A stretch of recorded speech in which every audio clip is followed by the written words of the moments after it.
বিশ্বকাপে ফাইনালের হারের পর কোটি কোটি আর্জেন্টিনার ভক্তদের মতো বাংলাদেশের ভক্তরাও ভেঙে পড়েছে।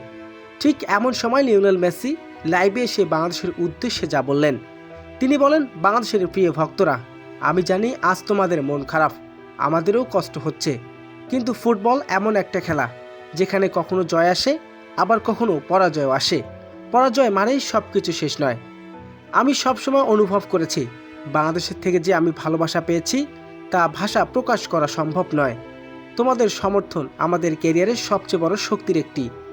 আজ যদি আমরা হেরে যাই, তবুও মাথা উঁচু করে থাকব। একজন সত্যিকারের সমর্থক শুধু ট্রফি সময় নয়, কষ্টের সময়ও পাশে থাকে। আমরা আবারও লড়ব, আমরা আবারও ফিরে আসব। ফুটবল আমাদেরকে শিখিয়েছে প্রত্যেকটা হার নতুন করে স্বপ্ন দেখা যায়।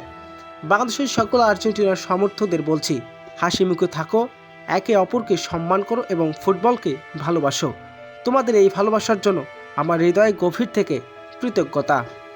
লিওনেল মেসির এমন কথা রীতিমতো বাংলাদেশে শুরু হয়েছে তোলপাড়। কোটি কোটি ভক্তদের হৃদয় ছুঁয়ে গেছে তিনি।